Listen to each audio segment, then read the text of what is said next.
The boat gave a big shudder. Seemed to have docked at the harbour. The boat driver came out and jumped to the pier with the mooring rope. A large man in a tuxedo was waiting there for us with a warm smile.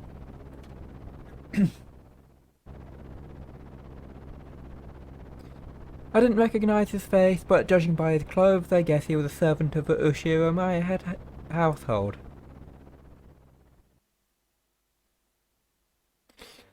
Welcome home, milady.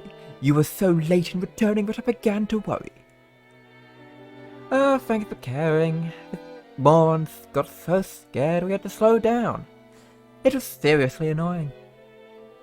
Shut up. Someday, when the shoe's on the other foot, you'll remember this. Ugh. At this rate, word will spread to the whole family, and there'll be big conversation piece during dinner. Even without this, everyone would be talking about me because of that 6-year gap. But now I've given an even juicier topic. Damn it, why does the Urshiromaya family have to live on this isolated island? In the meantime, the boat had finished its mooring. A small plank of wood was lowered so that we could get down.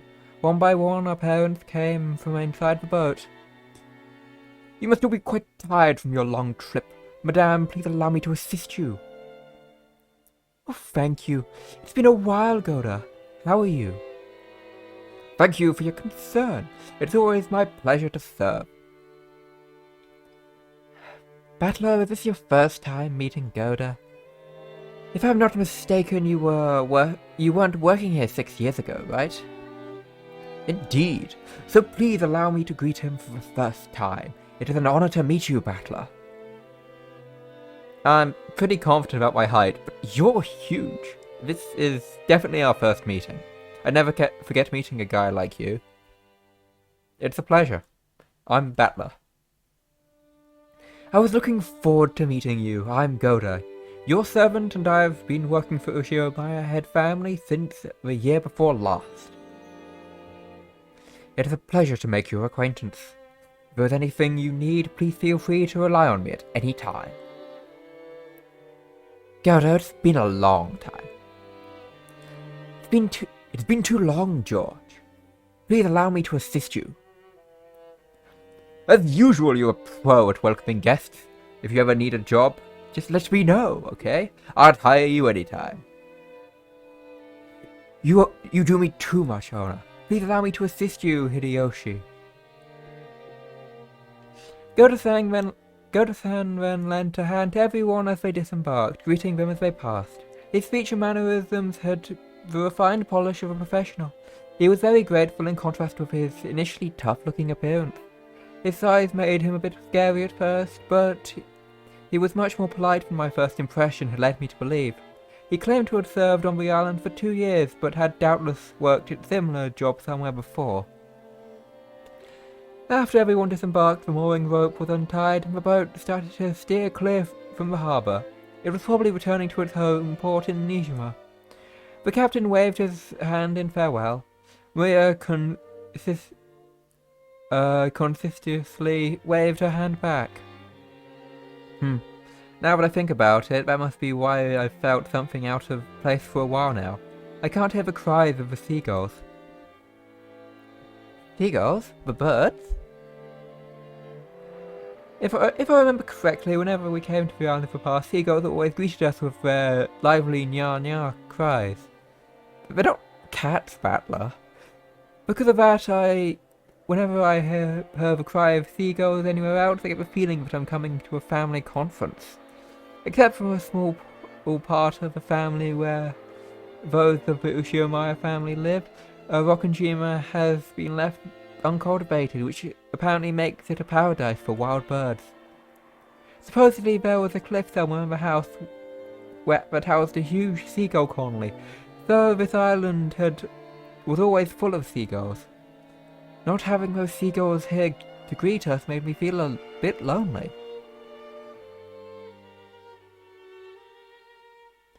What's wrong, Battler? Oh, Aunt Rosa. Now, nothing really. I was just thinking it's a bit lonely about the cry of the seagulls. My, it's true now that you mention it.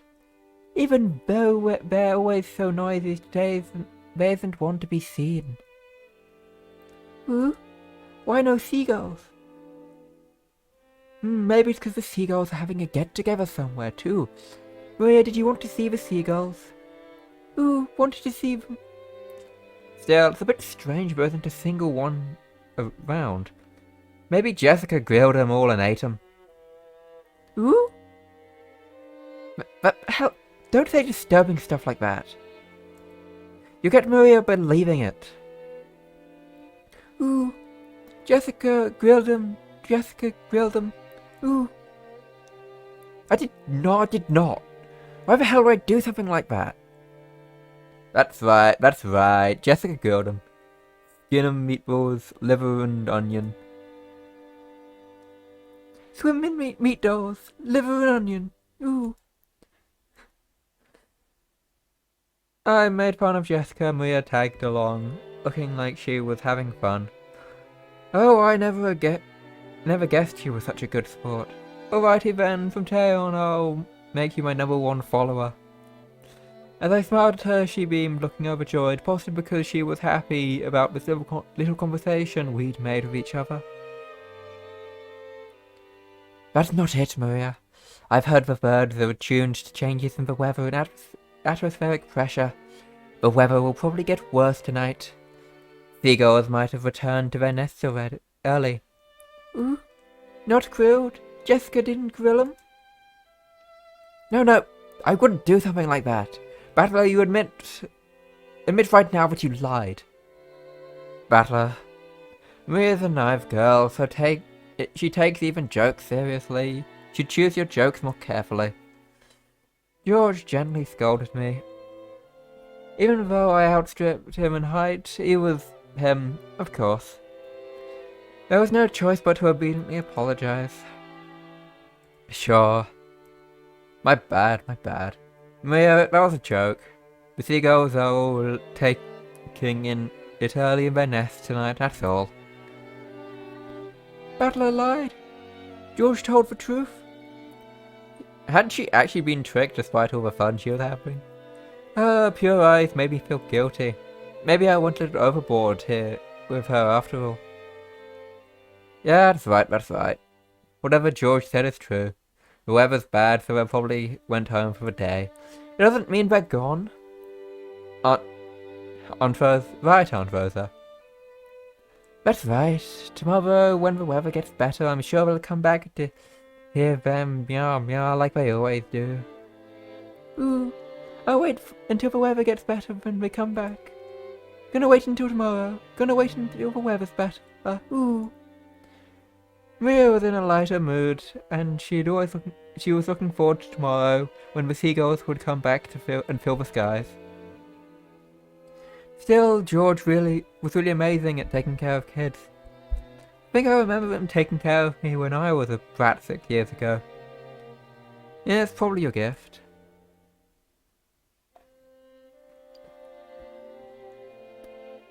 George is amazing at taking care of young kids. If you wanted to, I bet she'll do a job great with a job in childcare, don't you think? Yeah, it's almost like George was born with something like that. Personally, I think it suits you better than doing business in some company president's office. Oh no. Childcare is a fine career path, but it's not a job where merely liking children is enough. You're really modest, George. But Battler was quite good with children too. Just a second ago, even though it didn't last long, we seemed to be having a lot of fun. Please keep playing with her like you just did just now. Just choose your jokes more carefully, okay? Aunt Rosa winked at me, giggling a little. She was a real mother, though, to myself. He was happy to see Maria having fun. Come on, Rosa.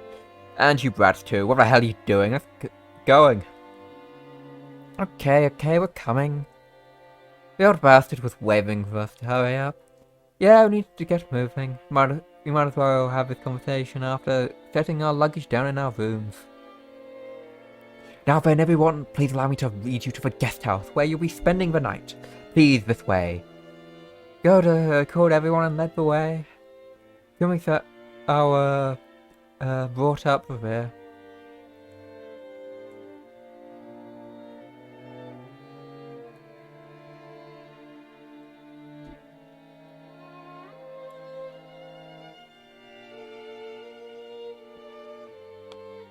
A serpentine twisting path led through a dim forest. It ran a bit uphill. I guess the path was made all twisty, and so the slope wouldn't seem too steep, but personally I'd been happier if they had the guts to make the stairs in a straight line. No doubt they made the path twist on purpose to put on airs of distance and importance. Before long we saw garden-style stone steps. Ah, from here on I do have some memories. Go up these and... At the top of the stone steps we saw a beautiful guest house.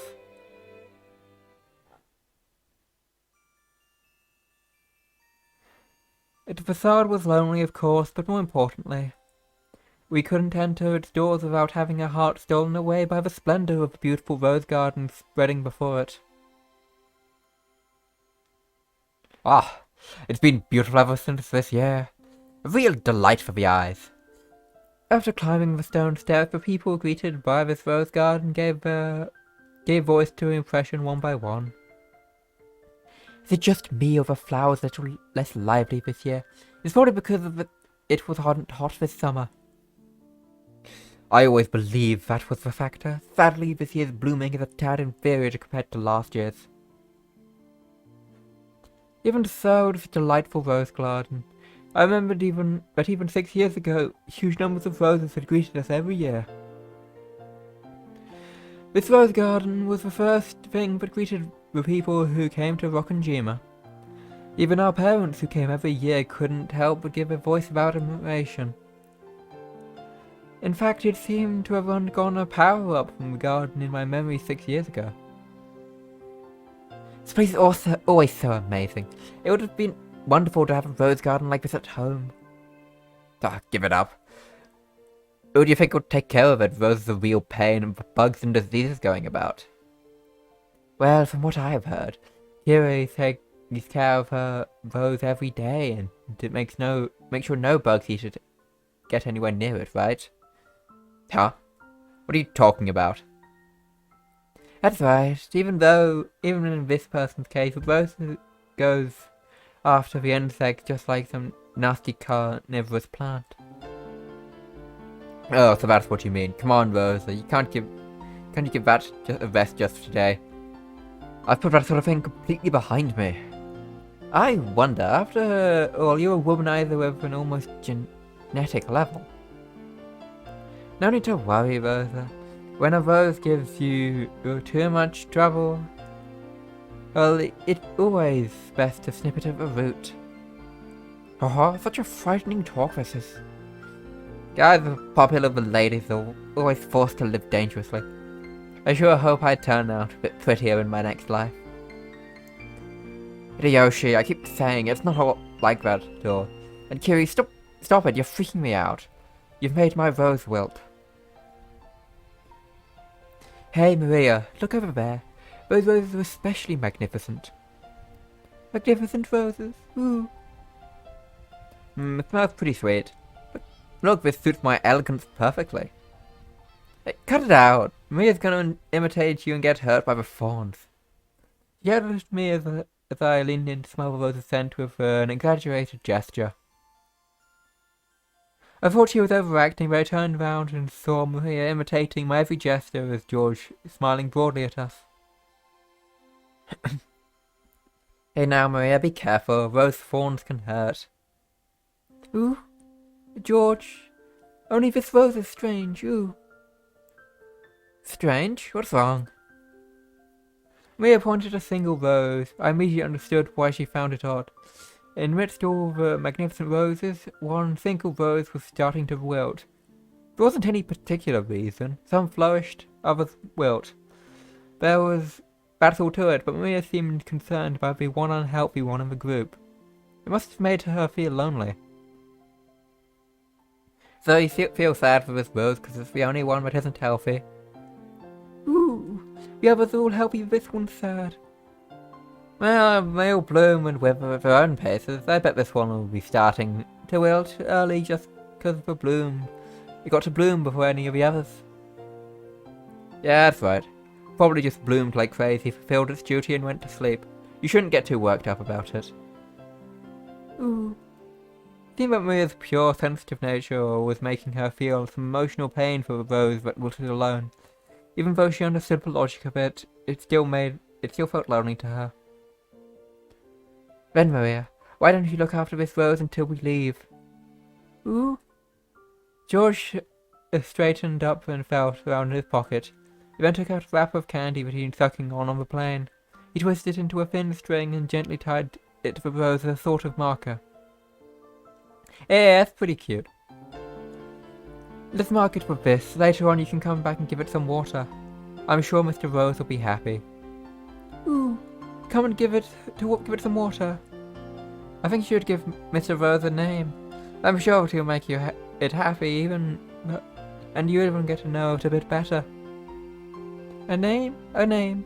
Ooh. Even though she wore her usual sullen face, Mia had crossed her arms and began to consider this intently. At the very least, she appeared to have completely pulled out of her slump. Nice going. George is always really understanding. I can't help but respect him. Yeah, I guess he's just born that way. We're all going to start picking up some tips. Wasn't the garden just as magnificent when you all were kids? It was only a year after I stopped living here that it grew so big. Before that, the garden was simpler, even though I'm still attached to that one. He always filled it too much, with that vaguely bad taste of his. I liked it much better before. Yeah, but you gotta think positive. Setting aside how it used to look, and the beauty now is something to be admired.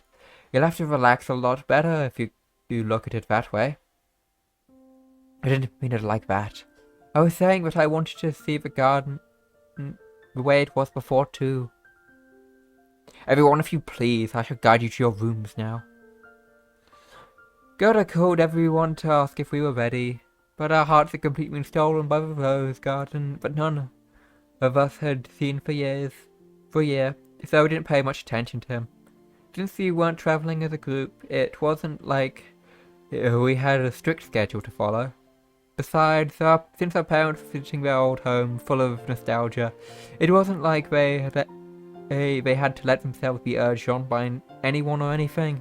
Understanding the situation, Gerda continued to wait, smiling widely until our parents got tired of the roses and told him to guide us to our rooms.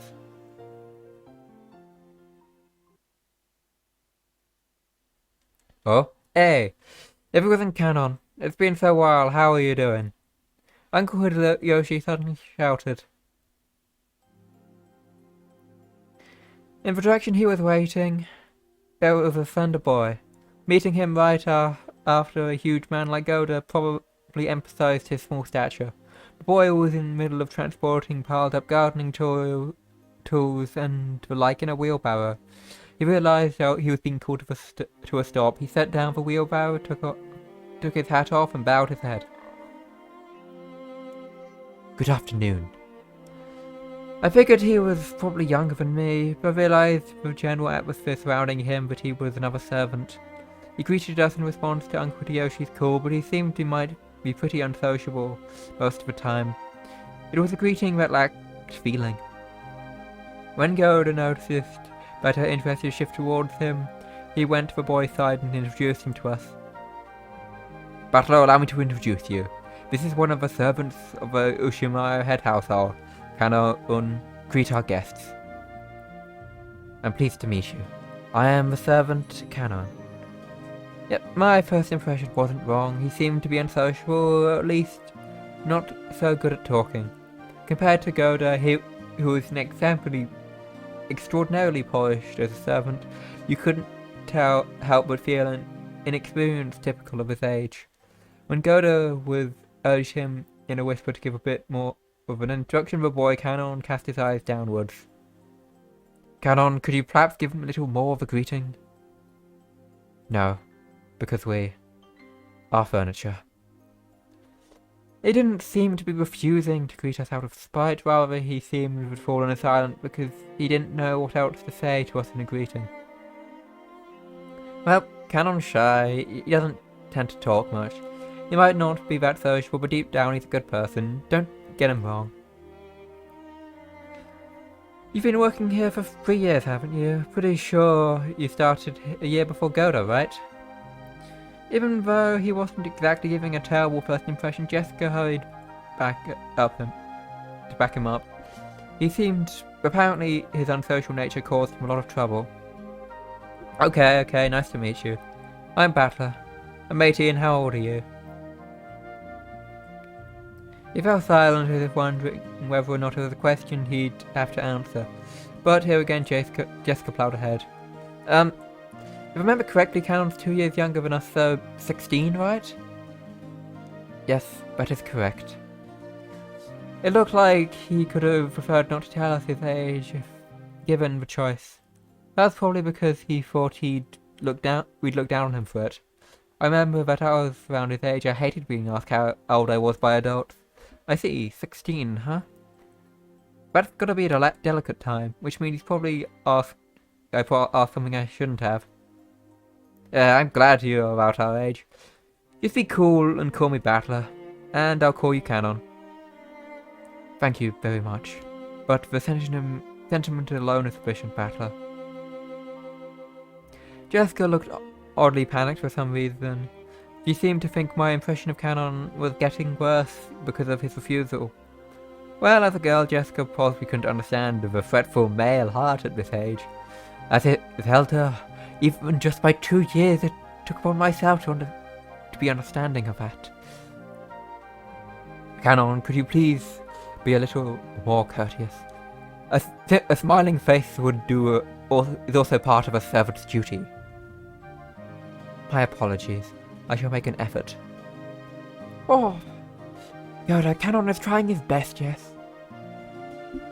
It looked like he was often warned about being unsociable, and apparently he had an impression one bit. Goda kept his business smile, but let us all sign resignation escape. But then I have work to do. If you'd excuse me. It looked like Canon himself was uncomfortable with remaining silent here any longer. After another perfunctory bow, he turned around and started pushing the wheelbarrow again. Just then the wheelbarrow suddenly wobbled and fell, scattering the load. I guess the wheelbarrow's single wheel caught on a pebble and lost its balance.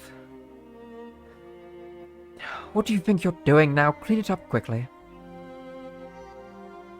Goda-san urged him to hurry in a quiet voice, as though hinting that it was shameful to have a servant appear clumsy in front of guests. Canon wordlessly reloaded the wheelbarrow with the fallen objects, as if to say he understood quite well without being told. He seemed to be fine with light work and gardening tools, shovels and such, but it looked like he was having trouble getting his arms around lifting some of the sacks of fertilizer. Are you okay? You're so careless. Yeah. Milady, you would dirty your gardens. Please leave it to us. With a smooth notion, Goda took the shovel that Jessica had picked up. Behind him, Canon was having trouble with the sacks of fertilizer. Ooh, you dirty your gardens? Don't worry, the ones I'm wearing aren't that expensive. Besides, I hate guys who just sit there and make the waitress pick up the fork they dropped in the restaurant. I lifted up the bags that had fallen. Of course, they weren't light for me, but for me it was a piece of cake. Canon looked at me surprised. It was the face of someone who never expected to receive help from a guest. Battler, don't worry about it. I'll take care of everything, sir. Don't worry. I may not look it, but I've got it where it counts. Since Canon looked like he hadn't yet got through some of his growth, but he was stuck with a sort of weak body. This kind of weight might have been too much for him. It's quite heavy, it's natural it'd have been difficult for you. Don't worry about it, Canon. Okay, it's my time to shine. This will make up boat stuff before, right? As if I'll make up for freaking out like that. Later I'll tell you all about it too, Canon. Battler is totally hilarious. Gonna fall, ooh! As they did this, I piled all the stuff back into the wheelbarrow. I beg for your forgiveness for letting you witness such an unsightliness. Come on now, that's quite enough. Please go. Letting the guest who was supposed to feel welcome see such a disgraceful thing must have been hideously embarrassing for a servant. Pressed by Goda to hurry up and go, Canon left.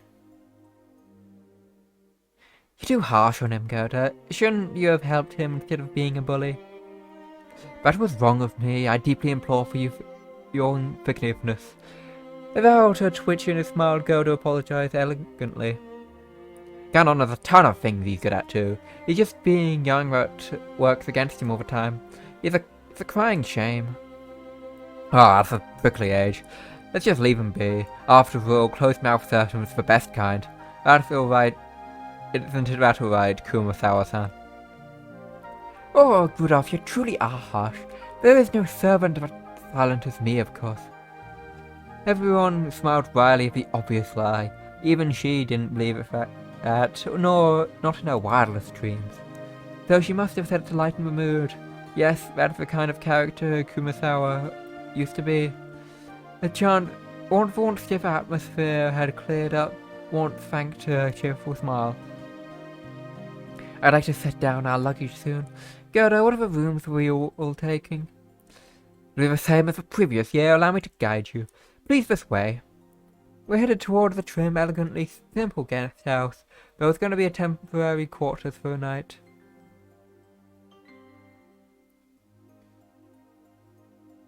Canon watched over her head as the guests all entered the guest house. Then he let his eyes fall on the sack of heavy fertilizer piled up on the wheelbarrow. In his mind he kept going over his previous mistake. Battler, big and strong, had picked up the sacks in front of him. The sacks Canon couldn't lift himself, as if they were feathers. It was extremely difficult for an outside observer to guess what emotions that favor had stirred up in Canon, but as far as he could tell, by watching him hang his head, there was something he couldn't let go of. Muttered words escaped his lips, but those words he murmured were so soft they didn't reach his own ears. Even I. Canon hung his head in shame, slightly biting his lower lip.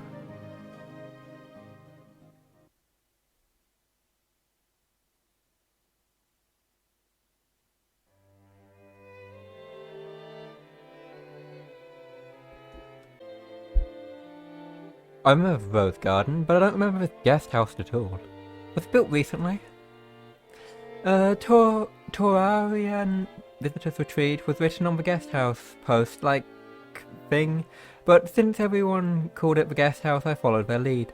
The brand new Western-style guest house, which stood overlooking the roses, had a magnificent design carefully done in harmony with the garden. Correct. It was built a year before last. Ever since then, they've had a sleep over here. This place is more fun than that janky old mansion you knew. I wish my room was over here. Ooh, I want a room here too. I want one. I guess you could say my own house was upper class, but to me it felt completely ordinary compared to the head family. The display of wealth was shocking, as the fact that they'd built this kind of awesome guest house for guests who'd only come up a few times a year. Eva, Hideyoshi, please do make use of this room. Rudolph, Kirei, please take this room over here. I really love how beautiful and elegant this place is. Western-style architecture truly is wonderful. I could handle Western design for a few days, but any longer, and you need to get good old Japanese look. Japanese people just relax best on tatami mats. They've been fighting over whether or not our new house to make our new house Japanese or Western style. Mum still holds a grudge about Dad having a construction started in a Japanese layout, and they bicker all the time about it. I'm really jealous, George. Your parents get along well, don't they? Mine are so frosty. Then again, they're always in sync when it comes to my grades. Rooms seem to be for 4 two people. I was grateful since I wasn't gonna be forced to share the same room with the old bastard under the pretext that we were family. And anyway, I figured those two wouldn't be able to enjoy themselves with someone like me around. What's with that creepy smile? You're thinking about something dirty, aren't you? Something dirty? Of course not. Please enjoy your stay. Ow! That hurts, you old bastard. Once again, Dad pulled me from behind. God for crap. I'm getting a stomachache and I'm not in the mood for this. You're the guest of honor this time around, so play as nice as possible with Dad and brother and the rest. At the very least, be careful what you say in front of Dad, got it? Because wisecracks don't get too well with him. Jessica, what's the head's mood been like lately? Same as last year, I guess. Consider that they say he's got 3 months left to live, he's as lively, grumpy, and irritable as ever. Meaning this year he's in his usual bad mood, and as usual the only one who's going to be able to look after him is Genji. Seems the master will open his heart to no one else. Lately, us small people have not been granted an audience of him. He shut himself aside to study again, probably doing nothing but that weird black magic of his. What does he do? What does for a hobby is his own damn business, but when he starts stinking up the house, it really gets on my nerves. I wish he'd never come out to study again. You shouldn't talk like that about the elderly. We're all indebted to him since he rebuilt the Umineko family. We should be more grateful. Well, sorry. After being rebuked by George, Jessica had no choice but to take back her thoughtless remark. The Umineko family was wealthy beyond belief, but of course that meant all its members were a bit strange and completely out of touch at the world at large. And on top of the food chain, the head family, our grandfather, seemed especially strange and terrifying even for our family. Dad said he was getting a stomachache earlier, and I imagine that reflected the honest feelings of all the adults here today. No doubt they were jealous of us grandchildren, who could just play around and laugh without care. The stories Dad told me, the family head was a violent man who ruled with his fists, beating his children, even his daughters, mostly with a wooden sword. He was so strict and uptight about that. Why couldn't he have been a little more conservative with his kids' names? Because of that, even us grandkids had to suffer. Anyway, I couldn't say I had any trouble with believing those terrifying stories about him. I don't remember meeting him very often, but I think I recall him looking extremely grumpy all the time, always making people cower with that sharp gaze of his. I remember that the room's atmosphere got so tense whenever he was around you couldn't even breathe. What my dad said about me being guest of honor now carries a little more oomph to me. 6 years ago I was in elementary school, now I'm a high schooler now. If I act up, things get serious. Oh, scary. He does look frightening, but he's not so terrifying you need to tense up like that. Nothing of what he says is truly irreasonable. He may be a bit clumsy at talking, but he's a very logical person. But George, you've been a family darling ever since... like forever because of your awesome grades, right? Grandpa treats us like completely different. I've been gone slapped with a wooden sword. On my ass. My ass! On my mainly innocent... What the fuck is going on? Well, you're the heiress of a head family, Jessica. Grandpa was giving you special attention. You've got to realise that his strictness reflects his high hopes for you. Oh, come on. Seriously, I could just turn the succession over to you, George. It's a bit of a heavy burden for me to carry. I think I already said it before, but Jessica is the heir to the head family. We're only cousins in the branch family, so she probably feels a totally different sort of pressure than we do. Ooh, Jessica, is that heavy? If I could hold it, I will. Would it get lighter? Thanks. It's okay. I'm not gonna push it on you, Maria. I'm gonna bear this cross until my grave. Don't worry. She was grateful for Maria's innocent concern, but Jessica's face still seemed to contain some sort of uneasiness she felt towards the future. Maybe we were in the same boat. Any high schooler with exams approaching would have trouble hiding their anxiety for the future. Maria, come here. You and I will be in this room. Battler, I heard you're gonna be in the room, with me in this room here. Oh, now there's a surprise. It's bigger than our parents' rooms. Dang. Well, I figured we cousins would all want to hang out together, so I told them to get a bigger room ready. Ooh, I like it here more too. I'd rather be here than with Mama. Ooh. Oh, you like it better here too, Maria? Okay, this room is George and mine, but we'll give you special permission to come in. Better keep a secret from your mom, okay? Ooh, it's a secret. Aunt Rosa was right behind us, but Maria still answered, striking the air with her fists clenched tight. After setting down their luggage in their rooms, our parents had gathered again in the corridor. Ah, what are you brats planning on to do? Are you cousins just gonna stay here and chat? It seems they were heading to the mansion to announce their arrival.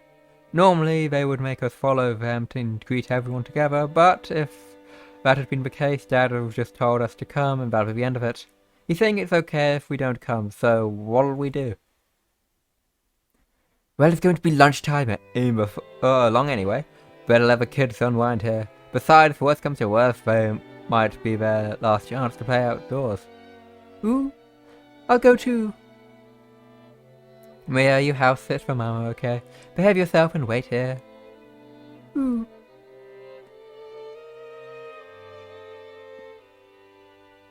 Since Maria was being told to house sit here, we certainly weren't going to leave her on her own.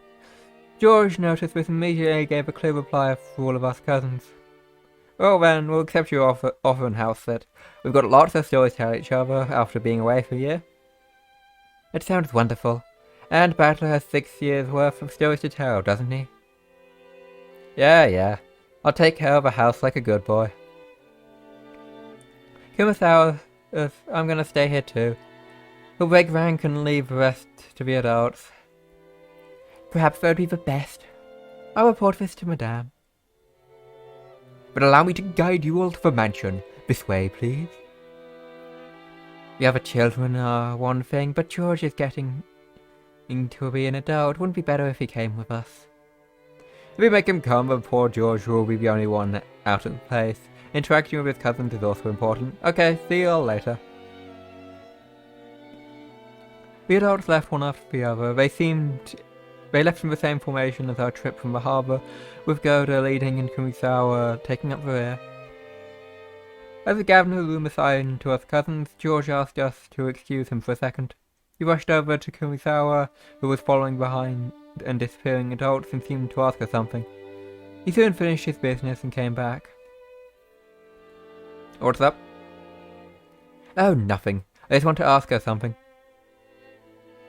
Ooh, tell me too. What could George be asking Kumisawa and not me, I wonder? I don't have a clue. Now it's a misunderstanding. Not that I know what you're misunderstanding. George getting pretty tongue-tied. It was almost as he felt guilty about something, and Jessica knew exactly what he was worried about. At any rate, it's no fun if Jessica gets to know and not me. Hey Maria, looks like we're only 2 out of a loop, right? Don't you want to know what they're talking about? Ooh, we want to know too. Ooh. I followed around while oohing together with Maria. No, I'm telling you, it's no big deal. Liar.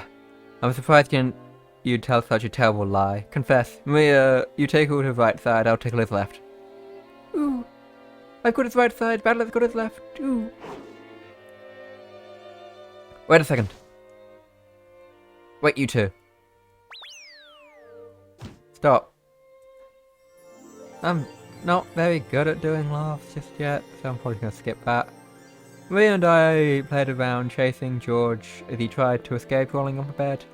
I realised high schoolers aren't supposed to bounce around like kittens, but I missed was kind of fun. A warm, cozy kind of fun. George, what were you asking, Kurosawa, hmm? Well, I've got a good guess. It's been a year since the last time you visited the head family. Who knows what the servants might come and might have come and gone during that time. Either way, it looks like he'd go and say hi. Ooh, say hi. I want to say hi too.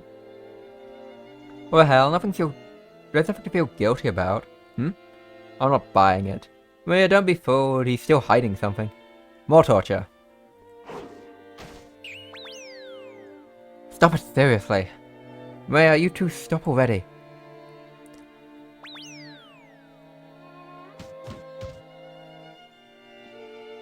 She's probably busy cleaning or getting lunch ready. Don't worry, she'll stop by to say hi sooner or later. I bet you'll rather be welcomed in by Shannon instead of that nosy Goda. Shannon? Shannon. Ah. Yeah, I remember a girl with that name. Is she still a servant? How's she doing?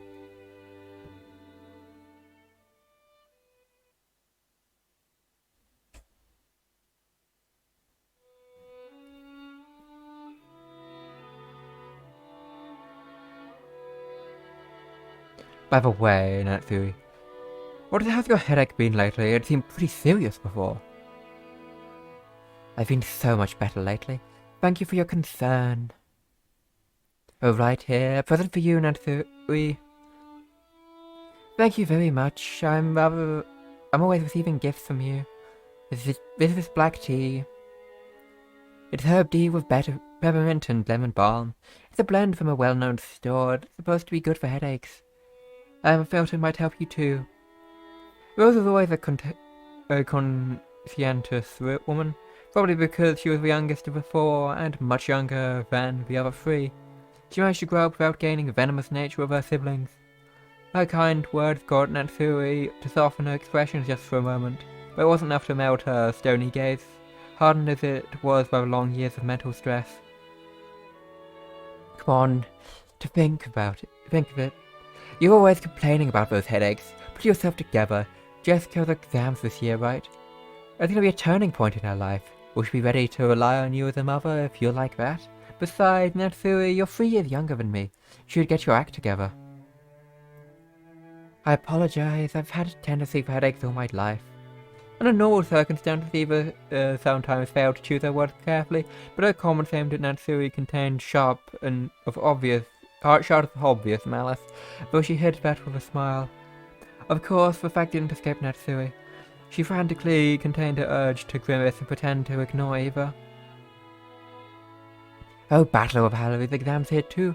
Rudolph, shouldn't you be a little concerned as well? For the sake of your own son, you'd better get serious to the point of having headaches like Natsui. If I say anything, he'll automatically rebel. So, what should I say? Should I say the opposite? Is it okay for him to mess around? He's probably the only way to get him to listen to me. Hideyoshi, George he did really well with exams, right? Please, you've got to teach me the trick of handling children. Well, it's probably because I got him to understand why he should study. Studying isn't anything on its own.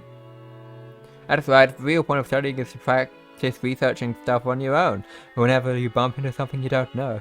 If you can do that, you can't be useful to society. I'm not talking about math or writing. You gotta learn how to learn. That's splendid. I wish our Jessica could understand that as well. If she is to be the heiress of the Ushio family, then at this rate. Do you really have to force her into becoming a successor? After all, a woman has to find a woman's happiness. Parents shouldn't force such things on their children, don't you think? Hold your horses, Eva. Each family has its own way of raising your kids. You shouldn't be pushy. I'm sorry, Natsui. Don't take it the wrong way. Through the light shining through the window was quite warm despite the cloudy weather. There was a dark mood around the room, which was probably causing headaches for more than just Natsui. As to sweep away that mood, Kiri brightly made a suggestion to all present. Still, this black tea has a lovely aroma. Let's drink it right away. In Japan, surely you couldn't find something like Leopold's black tea somewhere but Ginza, right? I see you know a lot about that, Kiri. I guess it's worth giving the trouble of buying it. Kira and Rosa stood up their seats and made it as if to prepare the lecture, but Natsui forestalled them. Thank you both. But can we try that later? One of our people will soon be going to bring more tea, so relax. Leave it for later, you two. Let's enjoy our welcome drink. Rudolph gave a subtle signal with his eyes and to sit down again. Kira and Rosa understood instantly obediently to return to their seats. The initial greeting of guests was complete, so it was some time for them to be served some tea. It was embarrassing for the host that the tea was late, especially now that the guests were talking about making tea themselves. Natsui bit her lower lip, frustrated by the ineptitude of the servants, who were late in bringing the tea. Seeing her face, Eva immediately started to giggle. Of course, Shannon had no way of knowing what was taking place in the parlour. She came pushing a servant cart piled with teacups. For no apparent reason, Natsui gave a pained look, and Shannon couldn't help but flinch without knowing what she had done wrong. Excuse me, your tea is ready. Oh, Shannon, it's been a while. You keep getting prettier every time we see you. Oh, thanks. Save the chatter for after you've set the table. The tea will get cold. I apologize, madame. She apologized with a small frightened animal bumped against the serving cart and made a jarring racket as she dropped several teaspoons. Her comeliness made Natsui's expression turn darker, which made Shannon quail even more. Come on, Natsui. There's nothing wrong with exchanging a few words in greeting. The tea must be pretty cold already, considering how long we've been getting kept waiting. But there's no need to worry. It's not cold yet. Shannon, finish setting the table quickly. I'm sorry, madame. Natsui's irritation was obvious by now. The ineptitude that was the tea of the communist for servant every pointed to the incompetence of Natsui's everyday leadership, making her lose face. At a point in charge of the Ishimaro head family's kitchen, allowing the communists to be exposed several days was surely nothing less than total humiliation. Lay off, Natsui. Don't you think it's a little harsh to bully Shannon when she's trying her best? I'm not bullying anyone. What a nice aroma. May I ask what brand this is?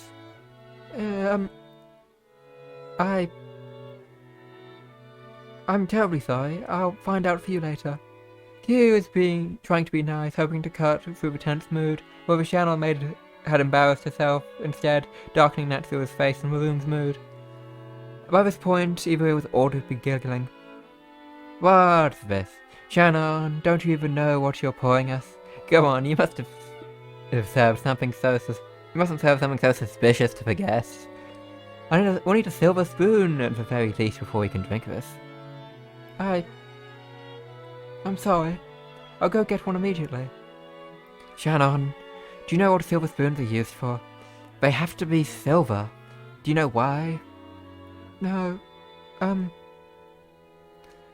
A teasing smile to Eva's face as she stared at Shannon setting the table.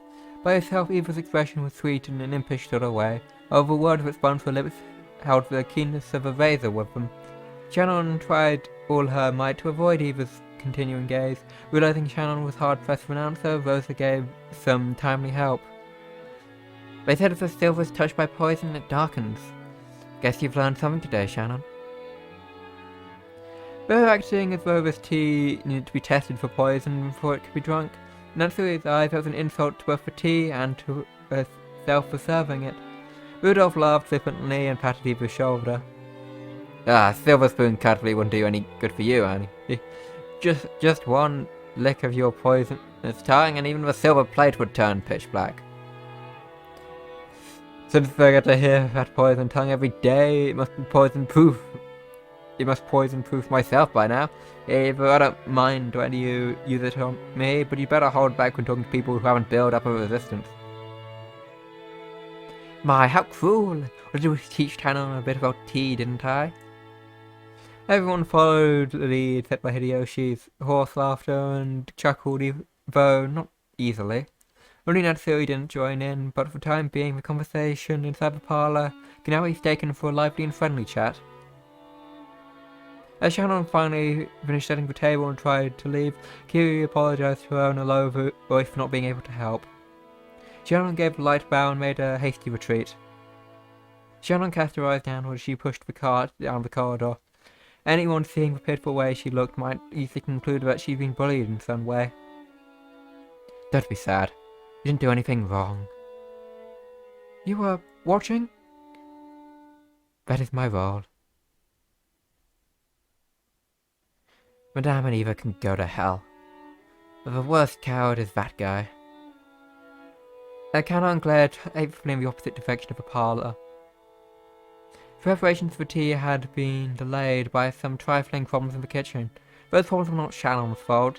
In fact, it had been Goda's mistake. After all, with no way to show off like Goda would give up a flashy job like bringing tea when the guests arrived. He ended up wasting time preparing tea once again, so he realised he wouldn't be able to score any points for this job. He pushed the task of setting the table on Shannon, who happened to be passing by. You might call it a clever move on his part, but there could be no doubt that it was a cowardly one. It's okay, Canon, thanks. I'm not bothered by it at all. Canon's silence was visibly expressed by the distance between Shannon's words and how she actually felt. Thank you. Even if you're the only one who understands, I feel a bit better. You keep your feelings too bottled up now. You should be less hard on yourself for once. Yeah, thanks. Suddenly they both felt someone's presence and whirled around. A middle-aged man stood there. It was Genji, the head servant. What are you doing here? Shannon, hurry back to the kitchen. Yes, if you'll excuse me. Shannon humbly obeyed and promptly made her push the cart and leave. However, Canon appealed to Genji's silence, bearing something in his eyes that could not express in words. What is it? Did something happen again? Shh. Shannon didn't do anything wrong. But even so, Stop it, Canon. Please, excuse me. I'll return to work immediately. Canon, you should go back to your post too. Please. If you say so. That's all, and go. Yes, if you'll excuse me. In the shadows of the hallway, an old man wearing an apron watched over them. Old woman wearing an apron. It was Kumisawa.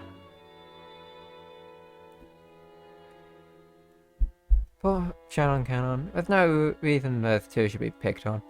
Still, Goda dislike them is an undeniable fact.